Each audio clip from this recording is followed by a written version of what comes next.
I've always been a logical and curious kind of person. I mean, that's just my personality. I remember when I was little, my parents gave me an electric train for Christmas. And then a couple hours later, my dad finds me in the garage, and I'm throwing the locomotive against the cement floor, trying to break it open. He said, "What are you doing?" And I said, "Well, I'm just trying to figure out how it works."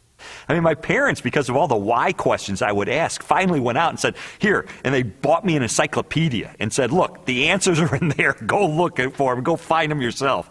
I mean, that's just the way I was. And so I guess it's natural that I would become a journalist, because journalists are looking for facts, they're looking for evidence, they're looking for data, they're looking for something that they can publish in the paper and have confidence it is true. Lee Strobel earned a Master of Studies in Law degree from Yale Law School and is the former legal editor of the Chicago Tribune. He is the best-selling author of several books that explore the evidence for the Christian faith. I guess given my curiosity, it's not surprising that when I was in high school, science was my favorite topic, because there the teachers actually encouraged me to cut open frogs and find out how things work, which I thought was great. When I was a teenager, I had this deep trust in science, and I think part of it was prompted by the fact that I grew up in post-Sputnik America, where Eisenhower encouraged all young people to delve into science so we could catch up with the Russians. So to me, science sort of represented the empirical, the hard facts, the things that could be proven experimentally, and that was sort of the way in which I looked at life. I thought people who had faith, people who believed in supernatural things like God, I saw that as a sign of weakness, because, do you have any data to back that up? In the autumn of 1966, Strobel's interest in science led to a life-changing decision.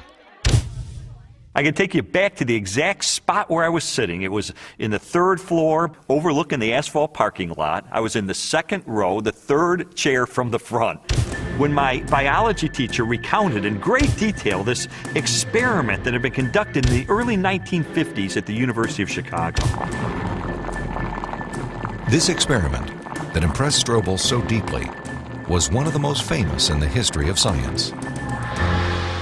In 1953, Stanley Miller, a graduate chemistry student, tried to demonstrate how life first emerged on Earth. Miller attempted to reproduce the Earth's early atmosphere. He pumped hydrogen, methane, ammonia, and a small amount of water vapor into a maze of glassware. Then sparked the gases with electrical discharges to simulate lightning. After 5 days, he discovered what he had hoped for: a few simple amino acids, the basic building blocks of living organisms, had collected in the dark residue at the bottom of the glass. Many hailed Miller's experiment as proof that essential components of life could have formed in the oceans of the Earth billions of years ago. The philosophical implications of Miller's experiment were instantly obvious to me. And for me, it was a eureka moment, because I heard this and I thought, wait a minute. If you can show scientifically that life can emerge without any outside assistance, if life can emerge just from naturalistic circumstances, then God was out of a job. From there, the acceptance of Darwinian evolution, and full-blown atheism for that matter, was pretty easy.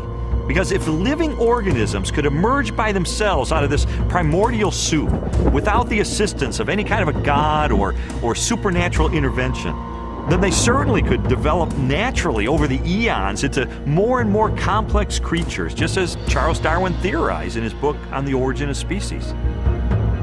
As Strobel embraced Darwinism and its atheistic implications, he was surprised to discover that many Christians believed their faith was compatible with Darwinian evolution. There's no way you can harmonize neo-Darwinism with Christianity. I could never understand Christians who would say, well, I believe in God, and yet I believe in evolution as well. You see, Darwin's ideas about the development of life led to his theory that modern science now generally defines as an undirected process, completely devoid of any purpose or plan. Now, how could God direct an undirected process? How could God have purpose and a plan behind a system that has no plan and no purpose. It just does not make sense. Didn't make sense to me in 1966, and it doesn't make sense to me now. In 1972, Lee Strobel married Leslie Hurdler. 5 years later, Leslie, an agnostic, became a Christian. And I thought, this is divorce. This is going to be the end of our marriage.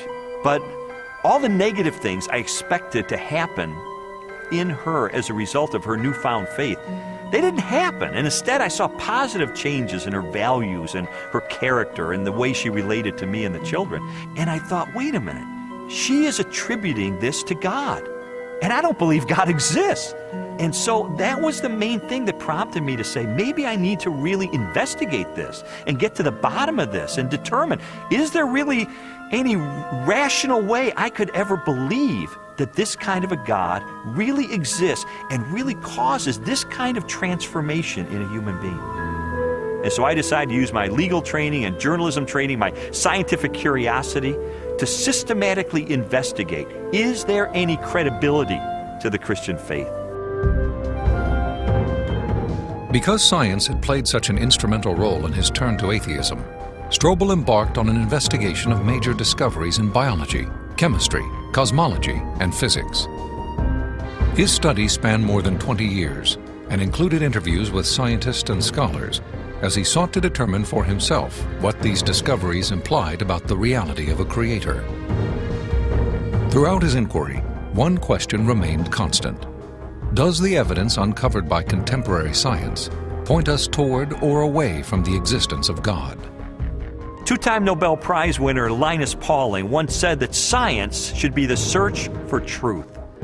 And that's what I wanted to do. I didn't know where the evidence was ultimately going to take me, but I really did want to know the truth about God. And what I found shocked me, and it stunned me.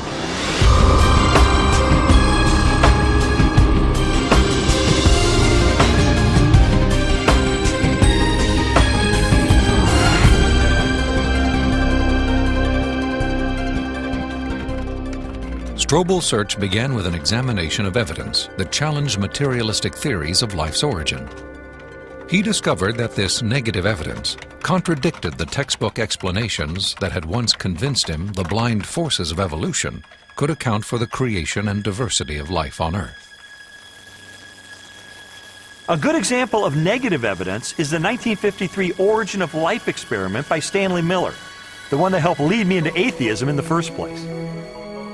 As biologist Jonathan Wells explained to me, Miller's experiment has now been thoroughly discredited. Stanley Miller put together a glass apparatus, and in that apparatus he put a mixture of gases that people at the time thought reflected the atmosphere of the early Earth. And those gases were methane, ammonia, hydrogen, and water vapor. But then the professional opinion of what was there on the early Earth changed.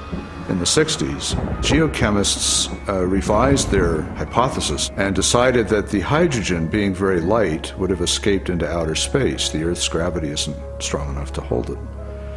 And probably the early Earth's atmosphere then consisted of what we now see coming out of volcanoes today, namely carbon dioxide, nitrogen, and water vapor. Well, if the early Earth's atmosphere consisted of those gases, then Stanley Miller's experiment would not work. In fact, he himself tried it with those gases, and he found that he couldn't produce any amino acids at all. So the experiment falls apart once you use a more realistic mixture of gases in the apparatus. Miller's test has been repeated many times using the correct atmospheric components. The results are always the same. The amino acids that generated so much enthusiasm in 1953 do not appear. Even if Miller's experiment were valid, you're still light years away from making life. It comes down to this.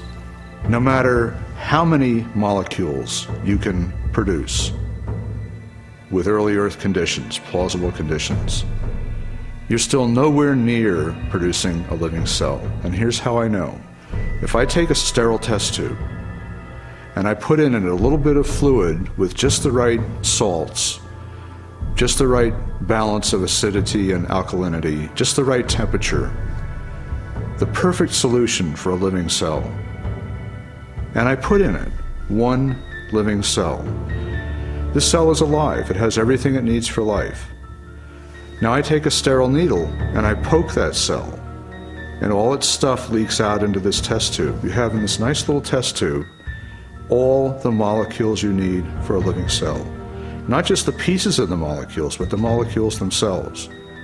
And you cannot make a living cell out of them. You can't put Humpty Dumpty back together again. So what makes you think that a few amino acids dissolved in the ocean are going to give you a living cell? It's totally unrealistic. Stanley Miller's experiment was not the only unsuccessful attempt to explain how life originated. Beginning with Russian chemist Alexander Oparin's work in the 1920s, theorists have also proposed chance, chemical attraction, and biological seeding from outer space as possible answers. Each has failed to account for how non-living chemicals could have arranged themselves into the most basic components of the first living cell. Strobel's research ultimately led him to conclude that materialistic explanations for the origin of life were deeply flawed. And his examination of negative evidence did not end with the question of first life. He also learned of weaknesses in the most celebrated icon of Darwinian evolution. In Darwin's book on the origin of species, there's only one illustration. It's called the Tree of Life. Darwin used it to explain how every species of animal and plant that ever existed on Earth had evolved from the same common ancestor through small, gradual steps over enormous periods of time. Even though Darwin's Tree of Life is included in virtually every biology textbook published over the last half-century, contrary to what we've been told, there is no conclusive evidence of the common origin of all life.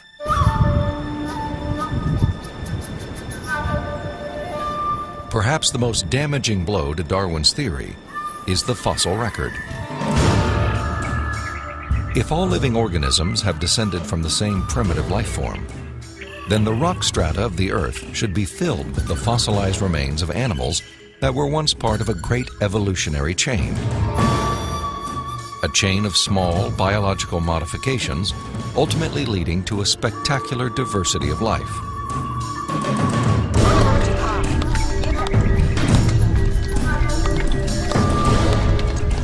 Yet, after 2 centuries of research, highlighted by excavations in southern China, the multitude of transitional experiments, or missing links, that should exist are conspicuous only by their absence.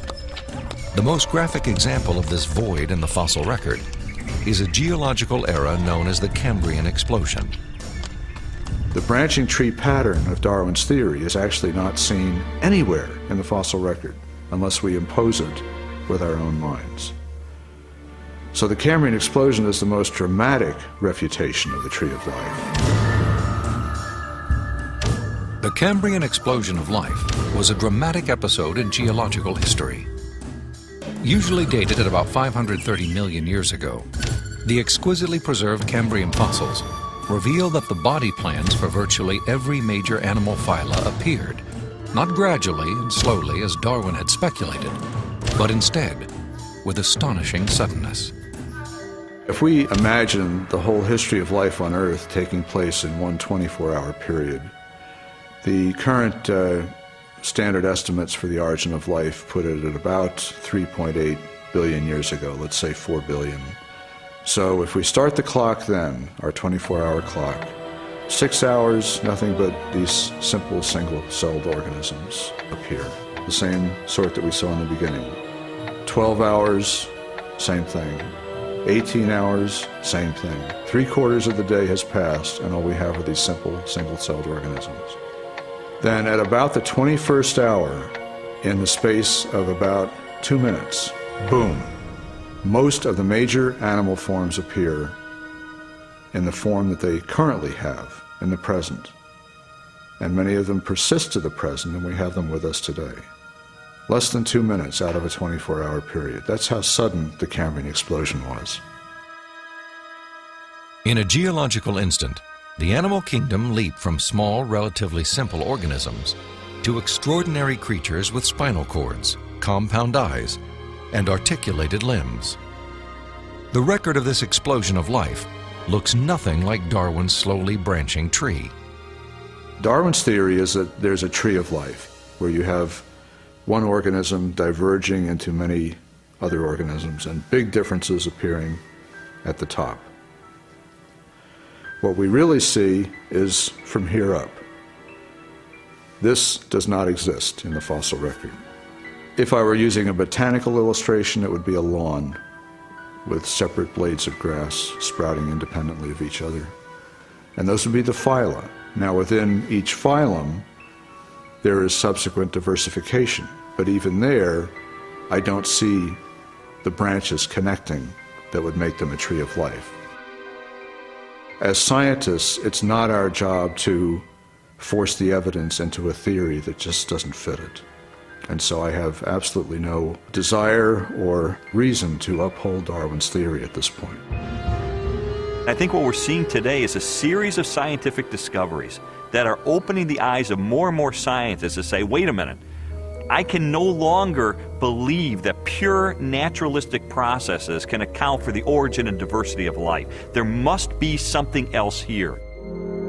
The challenges to Darwinian theory have led more than 600 scientists with PhDs from major universities throughout the world to sign a document titled A Scientific Dissent from Darwinism. It reads in part, "We are skeptical of the claims for the ability of random mutation and natural selection to account for the complexity of life." These are scientists with PhDs from Stanford and Berkeley and University of Chicago and Cambridge, major universities, who've looked hard and fast at the evidence and have walked away saying, I am not convinced. Maybe there's another explanation. Personally, the negative evidence forced me to conclude that Darwinism would require a blind leap of faith that I just had no good reason to make. Strobel's rejection of Darwinism and materialistic science was also based on the large body of positive evidence for intelligent design. Evidence he first confronted in the science of cosmology, which explores the origin of the universe.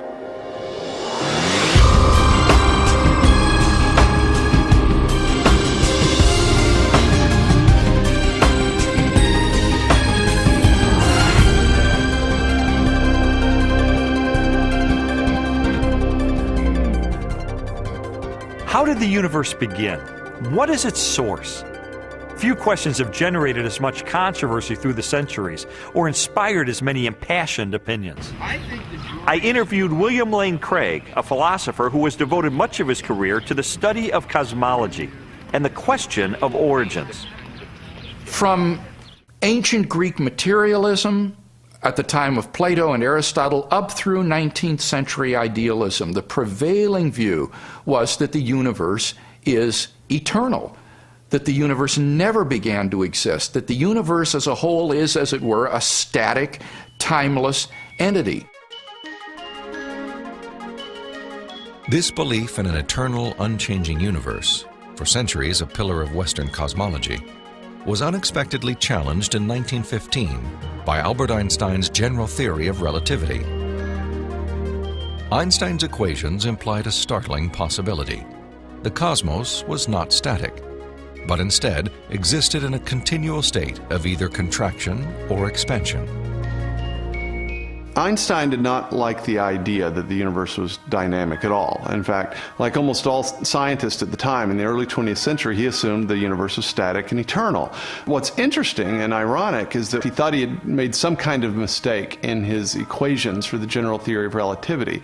But a few years after he developed the theory, a Belgian astronomer named Lemaitre developed a model based upon his equations, which again predicted that the universe was in a continual state of expansion. In 1929, theoretical predictions were confirmed with empirical data. At the Mount Wilson Observatory overlooking Los Angeles, astronomer Edwin Hubble studied light from distant galaxies.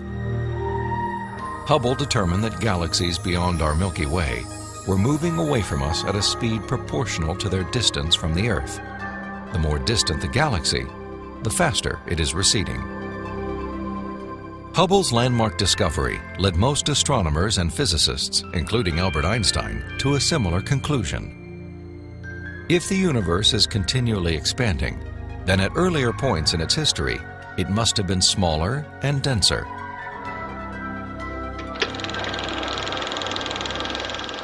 I think a good way to visualize this is to imagine that the history of the universe has somehow been photographed and made into a movie that we could play on a projector.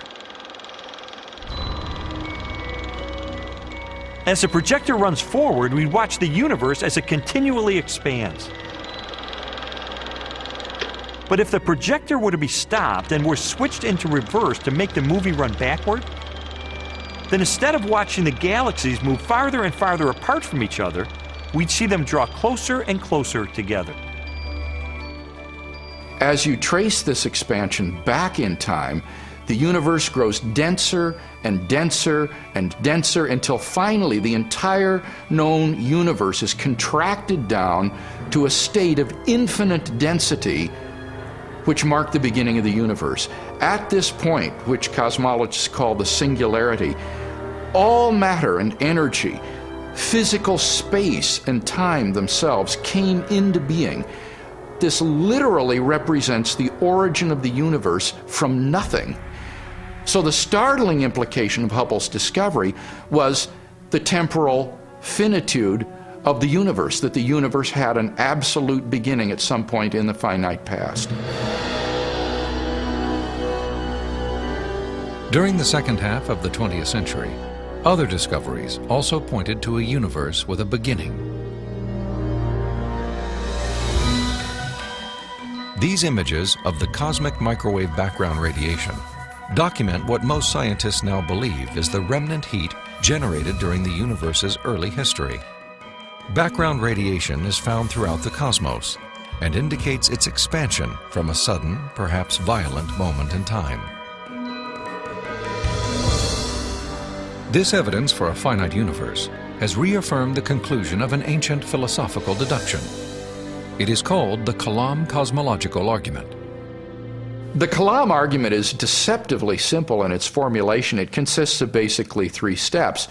Premise one is that whatever begins to exist has a cause. Something cannot come into being uncaused out of absolutely nothing. Premise two is that the universe began to exist. And the remarkable development that has occurred is that for the first time, we now have solid scientific evidence for the truth of that second premise, that the universe began to exist. And from those two premises, it follows logically, therefore, the universe has a cause of its existence. Whatever begins to exist has a cause. The universe began to exist, therefore the universe has a cause of its existence. And that points to a reality beyond the universe, a transcendent reality beyond space and time, and therefore non-physical and immaterial, which created the universe out of nothing and brought it into being. The implications of a finite universe, coupled with other discoveries of modern cosmology, have led many scientists to unmistakably theological conclusions. There is no ground for supposing that matter and energy existed before and were suddenly galvanized into action. It is simpler to postulate creation ex nihilo, divine will constituting nature from nothingness. The chain of events leading to man commenced suddenly and sharply, at a definite moment in time, in a flash of energy and light. We can't understand the universe in any clear way without the supernatural. Supernatural creation of the universe in a flash of energy and light. You know, it sounds an awful lot like the first chapter of Genesis to me. Today, the vast majority of even the most skeptical astronomers and cosmologists believe that the universe had a beginning. This belief isn't based on some theological doctrine. It's based on scientific evidence. And I think if we follow the evidence wherever it points, It points clearly and powerfully and persuasively in the direction of a creator.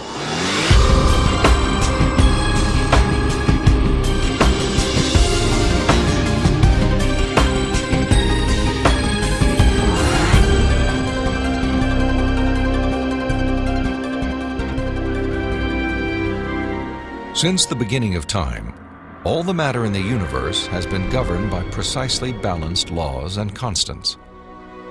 During an interview with Robin Collins, a philosopher with degrees in mathematics and physics, Strobel learned how these laws offer compelling evidence for a creator and conspire to make the universe habitable for life. The laws of physics are balanced on a razor's edge for life to occur. For example, if you didn't have something like gravity that pulled matter together, you would never get planets, you wouldn't get stars, you wouldn't get any complex organisms. If you didn't have the strong nuclear force, there would be nothing to hold protons and neutrons together in the nucleus. And so you wouldn't have any atoms, so no chemistry. If you didn't have the electromagnetic force, you would have no bonding between chemicals. You'd have no light, and the list goes on. So you need all these sorts of fundamental principles have to be in place in order for life to occur. Wipe out one of those principles, wipe out one of those laws, no life. Strobel learned that life also hinges on the precise strengths and relative values of many different physical constants. One example of this fine-tuning is the force of gravity. Imagine a ruler divided up into 1-inch increments and then stretched across the entire universe, a distance of some 14 billion light years. For the purposes of illustration, the ruler represents the possible range for gravity. In other words, the setting for the strength of gravity could have been anywhere along the ruler, but it just happens to be situated in exactly the right place so that life is possible. Now, if you were to change the force of gravity by moving the setting just 1 inch compared to the entire width of the universe, the effect on life would be catastrophic. No large-scale life forms could exist. Anything that was more than the size of a pea would be completely crushed. So you might be able to get life of a very, very primitive sort, such as bacteria, but you could never get conscious observers. The strength of gravity is just one of at least 30 separate parameters that must be finely tuned to produce a life-sustaining universe. Another example is the cosmological constant. The cosmological constant describes the expansion speed of space in the universe. If space expands too quickly, then the universe will spread out so quickly that material objects can't form. So you can't get stars and galaxies and planets and the types of things that we, of course, take for granted in our universe. Physicists have determined that the cosmological constant is fine-tuned to 1 part in 100 million billion billion billion billion billion. Such precision has been compared to traveling hundreds of miles into space, then throwing a dart at the Earth and hitting a bullseye measuring 1/trillionth of an inch in diameter, an area less than the width of a single atom. Just consider those two parameters, gravity and the cosmological constant. Their level of fine-tuning is to a precision of 1 part in 100 million trillion, trillion, trillion, trillion, trillion, trillion. I mean, that's like 1 atom in the entire known universe. This fine-tuning is also evident at the atomic level. The strong nuclear force binds atoms together. If the strength of this force were to decrease by 1 part in 10,000 billion billion billion billion, the only element left in the universe would be hydrogen. Again, chemical life would not be possible. The fine-tuning of the laws and forces of physics is so precise that few theorists are comfortable invoking mere chance as an explanation, unless our universe is not the only roll of the dice. if the universe looks like it's fine-tuned for complex life, maybe there's a fine-tuner. Maybe it was fine-tuned for life. And this has certain unsavory theological implications. And so it's not surprising that those committed to a fundamentally materialistic view of reality would try to find an escape hatch. And the most popular escape hatch for this theological implication of fine-tuning is this idea of multiple universes. As its name suggests, the theory of multiple universes proposes that our universe is not alone. Instead, it is part of a vast ensemble of universes, each with a different set of laws and constants. If there's only one universe, then the conclusion that the universe looks fine-tuned because it is fine-tuned is inescapable. But if our universe is just one of a vast set, then you seem to have more resources to play with. Chance gets a new lease on life. I sometimes try to imagine what physicists have in mind that postulate this idea of multiple universes. I mean, what would the generator look like that creates them? Maybe it's like a giant monolith that has dozens of different dials, each of which has to be set to the right physical constant. If we think of these parameters as dials, each of the dials is different. So if you produce enough universes with enough different dial settings, eventually, just by chance, you get one just right. So you might have to produce a trillion universes. But eventually, if you have a generator that's just spitting out just an enormous number of them, then it gets the right dial setting. And then by just chance, you get conditions right for life. So it's a huge cosmic lottery. That's the idea. It's an interesting idea. I mean, there's really only one problem with it. There's no independent evidence that it's true. Besides, it really just pushes the question back a step, because we could still ask, who built the generator? The suggestion of multiple universes strikes me as a desperate attempt to explain away the obvious, which is that the universe is finely tuned by an intelligence to sustain complex life. An intelligence that must be beyond the constraints of time and space.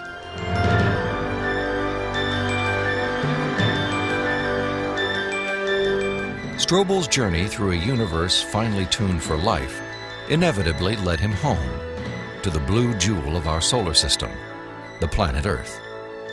There he encountered another array of critically balanced conditions essential to human existence. When I was an atheist, I saw planet Earth as being one of probably billions of planets just like it all over the universe. I saw our sun as being an average, undistinguished type of a sun. I figured as I looked up at the stars at night that there must be millions and millions of advanced civilizations out there. I just thought there was an ordinariness to our situation. This line of reasoning was totally consistent with my atheistic worldview. But what I learned later is that it's not consistent with what science is revealing about the Earth. Strobel's investigation caused him to consider the many conditions necessary for a life-sustaining planet. In the process, he was introduced to the science of astrobiology and astronomer Guillermo Gonzalez. I'm an astrobiologist, and what motivates me is just to examine the conditions necessary for life and look elsewhere in the universe and see if those conditions are met anywhere else. And the answer could be yes, and the answer could be no, and either answer is interesting. For more than a decade, Guillermo Gonzalez has researched the characteristics of a planet required to support complex life. Estimates vary, but a current list of these factors would number at least 20 and include an oxygen-rich atmosphere, liquid water and large continental land masses, a home star of the right temperature and mass, an orbital path that is neither too far nor too close to the home star, a moon large enough to stabilize the tilt of the planet's axis and the movement of its tides, a magnetic field strong enough to deflect the sun's radiation, and a position in the relatively narrow habitable region of a spiral galaxy. All these factors have to be met at one place and time in the galaxy if you're going to have a planet as habitable as the Earth, which you need for complex and even technological life. Theorists have attempted to calculate the odds of all the necessary factors for life appearing at the same time on the same planet.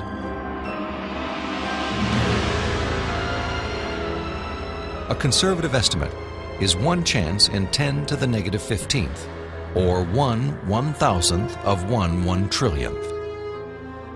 On those terms, even when compared to the billions of suns and possible planets in our Milky Way galaxy, the probability of even a single habitable world appears unlikely. There are many probabilistic resources in the galaxy, but on the other side of the coin are all these factors that you need.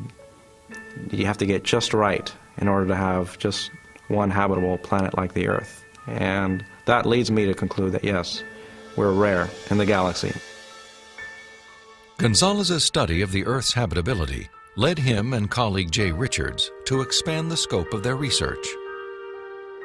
They began to examine how a life-sustaining planet like Earth may also give its human inhabitants access to the mysteries of the universe. I don't think there has ever been a time in the history of the human race in which at least some people haven't contemplated these questions. We ask, why can we see distant galaxies, millions of light years away in the universe? Why can we postulate what's going on inside atoms or inside black holes? Why are we able to discover things about the universe, to answer questions about its age? For most scientific discoveries that we're able to make, these sorts of things can't be explained in terms of the survival of the fittest of our distant ancestors. Not only our ability to do science, but the openness of the natural world to science just completely outstrips the sort of reductionist and Darwinian explanations that we're used to. In response to this evidence, Richards and Gonzalez have argued that our ability to make scientific discoveries is no fluke or accident. Instead, it points to an underlying purpose behind the universe. It is actually designed for discovery. Guillermo Gonzalez and I spent several years pursuing a hypothesis that those rare things that life needs in a planetary environment, those things that make a planet habitable, also set up the best set of conditions overall for scientific discovery. There are many examples of this correlation, including our planet's oxygen-rich atmosphere, both a critical requirement for our survival and a transparent window that allows us to explore the distant universe.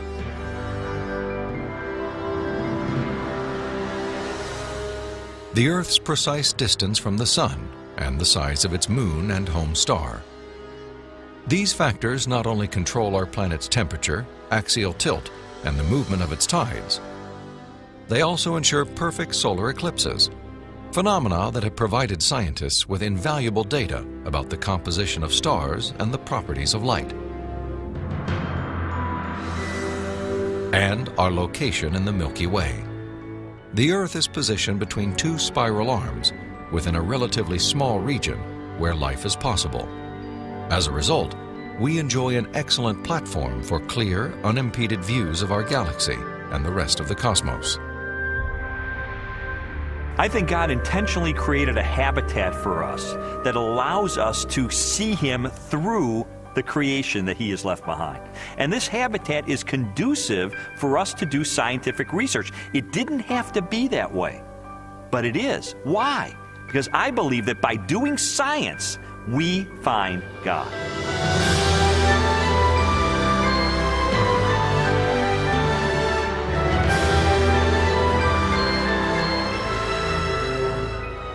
The final leg of Strobel's investigation transported him from the deepest reaches of the cosmos to the microscopic universe of the living cell and the science of biochemistry. There he encountered more challenges to Darwinian evolution and new evidence of design.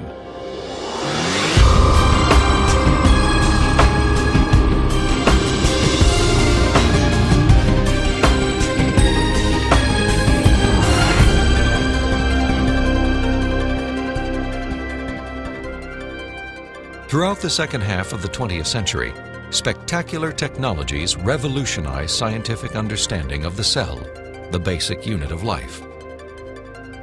During an interview with biochemist Michael Behe, Strobel learned how this new knowledge has shaken the foundations of Darwin's theory. In the 19th century, when Darwin was alive, scientists thought that the basis of life, the cell, was some simple glob of protoplasm, like a little piece of jello or something that was not hard to explain at all. But with the hard work of science in the 20th century, we've seen that the cell is far from simple. It's got very complicated molecular machines and things that are very resistant to Darwinian explanation. Michael Behe has devoted his career to the study of the design and operation of the cell. He has also written extensively on the biochemical challenge to evolution. Most people have no idea of how small and complex cells are. A typical cell from you or me, called a eukaryotic cell, is probably 1/10 of the size of the head of a pin. And yet, in that single cell, there are about 3 billion units of DNA, making out the chromosomes. And those 3 billion units make the molecular machines of the cell, literally machines that make the cell work. With computer animation, we can enter the cell.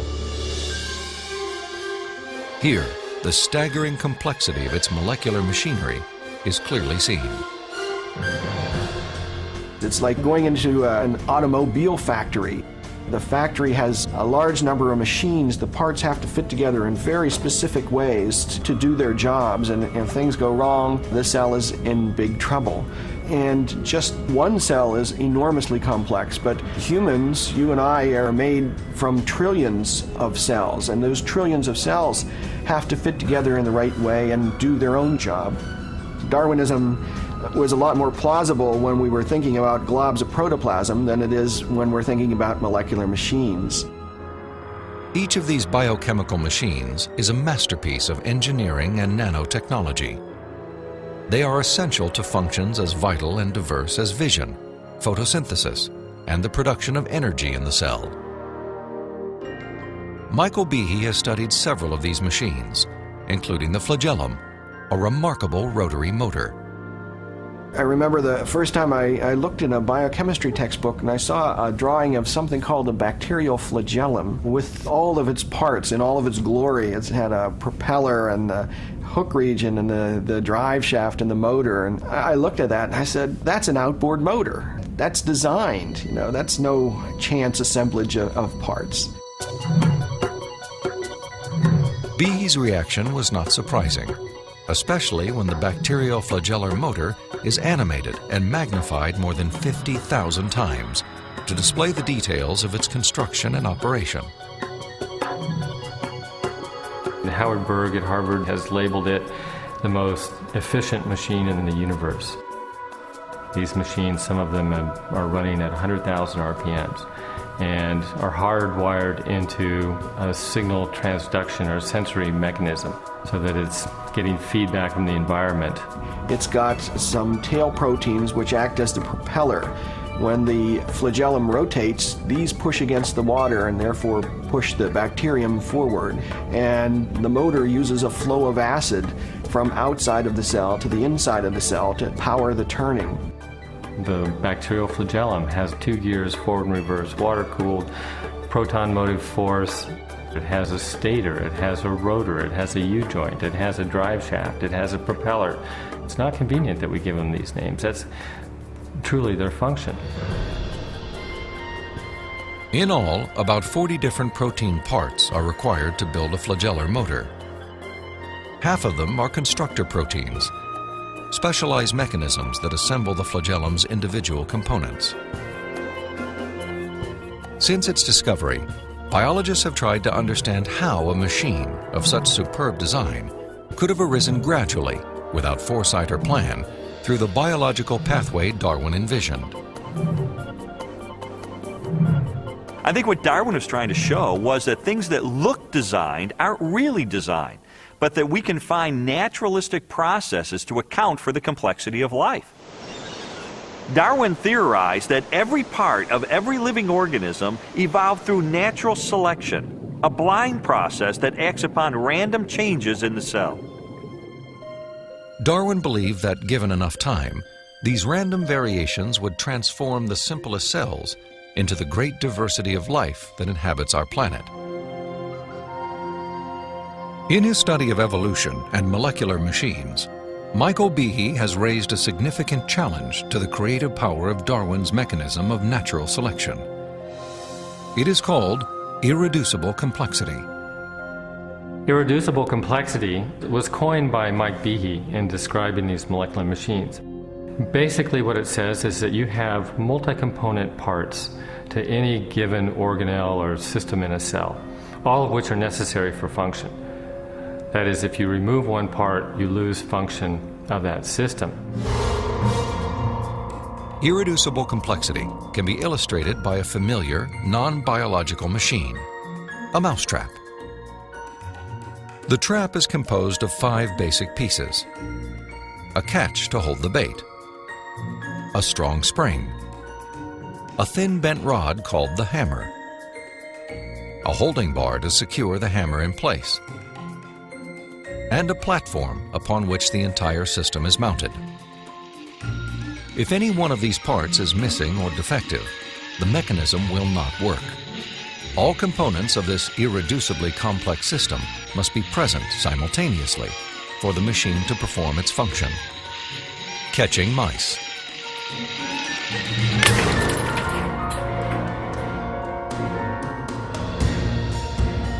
The concept of irreducible complexity also applies to biological machines, including the bacterial flagellum. All told, there are about 40 different protein parts which are necessary for this machine to work.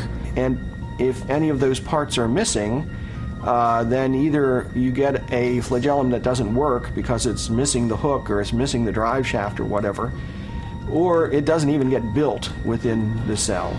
You can't put something like that together gradually because they need a large number of parts interacting with each other at the same time before they work at all.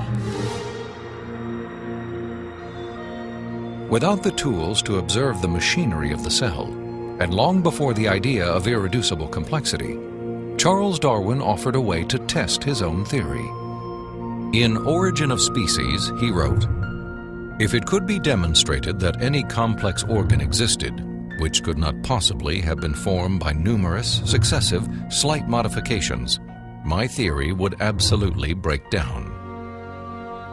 Darwin acknowledged that if someone identified a biological system that could not have been constructed in incremental steps over long periods of time, then his theory would be invalid.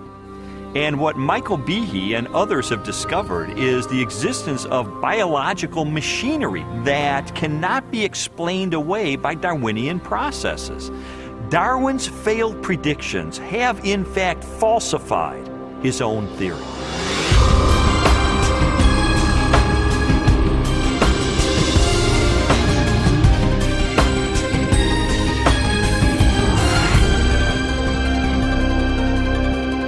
The existence of complex biological machines raises an obvious question. If natural selection wasn't the agent of their construction, then what was? The centerpiece of my investigation was an interview with philosopher of science, Dr. Stephen Meyer.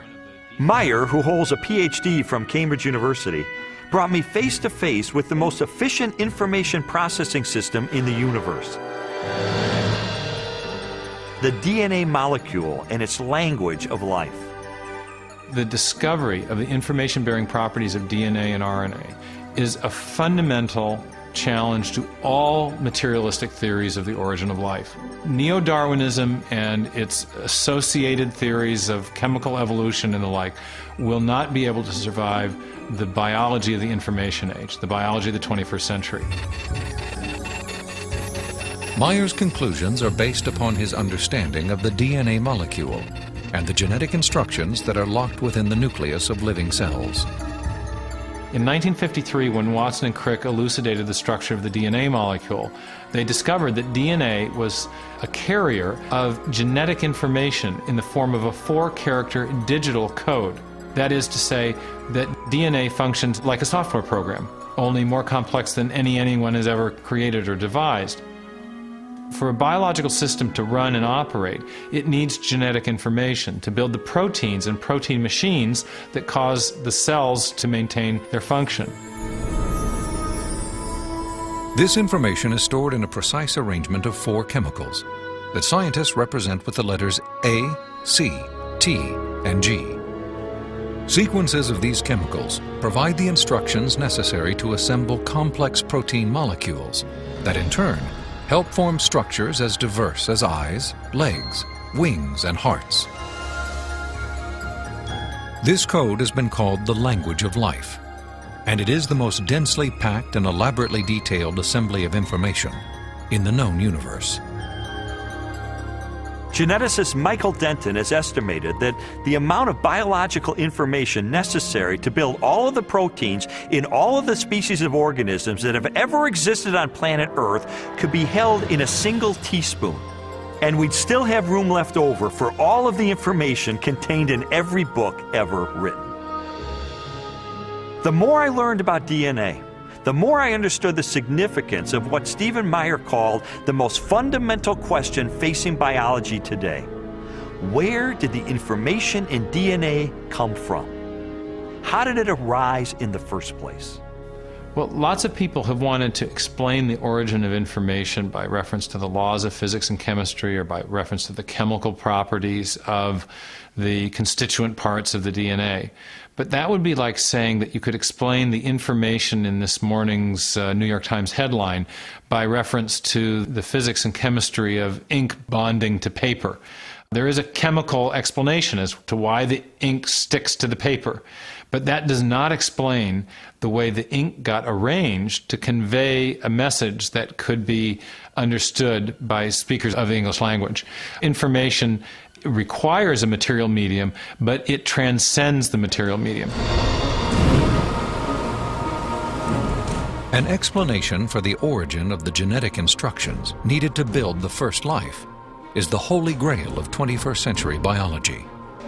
Theories proposing that this information arose through natural selection acting upon non-living molecules, or the self-organizing power of chemicals in a primordial soup, have repeatedly failed. Even time and blind chance, the oft-invoked saviors of implausible biological scenarios, have fallen far short as accounts for the source of the instructions in DNA. Mathematicians, for example, have calculated that a universe filled with monkeys, typing relentlessly throughout the oldest estimated age of the cosmos, would have no realistic chance of producing Shakespeare's play Hamlet, let alone a transcript of the genetic information required to build even the simplest living cell. Based on our uniform and repeated experience, which is the basis of all scientific reasoning about the past, there is only one known cause for the origin of information, and that cause is intelligence. Whether we're looking at a hieroglyphic inscription, a section of text in a book, or a computer software, if you have information and you trace it back to its source, invariably you come to an intelligence. Therefore, when you find information inscribed along the backbone of the DNA molecule in the cell, the most rational inference, based on our repeated experience, is that an intelligence of some kind played a role in the origin of that information. The implications of the scientific evidence, coupled with Meyer's logic, are profound. If we are finding information inside every cell and every living creature, could that not be, in a sense, the signature of a creator?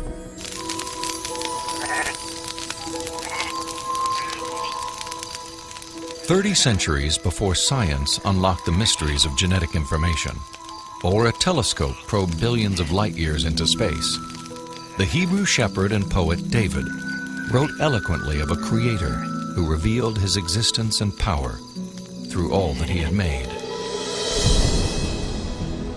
The heavens declare the glory of God.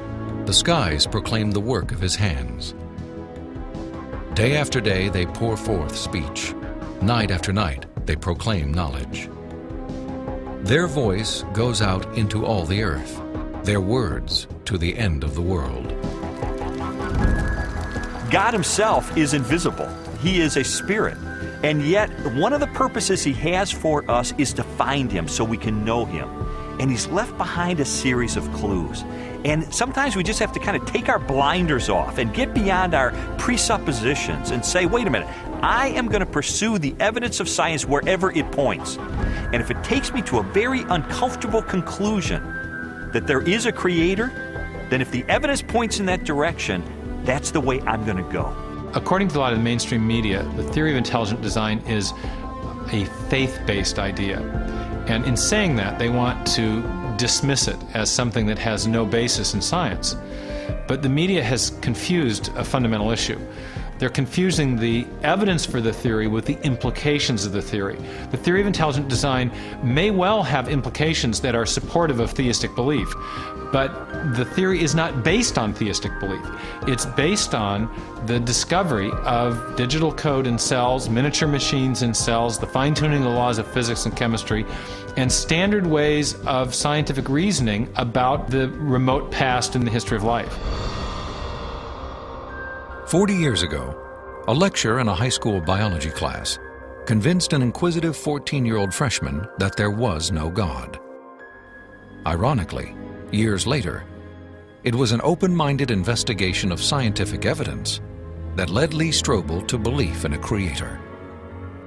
One of the most interesting things I've learned as I've gone on this journey of scientific discovery has been that you don't have to commit intellectual suicide to come to the conclusion that there is an intelligent designer. Because today, science is pointing more directly and more powerfully toward a creator than any other time in the history of the world. I was trained in journalism and law to respond to truth. I had to take a step of faith in the same direction that evidence is flowing, which is logical and rational. We do that every day of our life. We make steps of faith based on the evidence that we perceive. And so it was the most logical and rational step I've ever taken to put my faith in the creator that science tells me exists.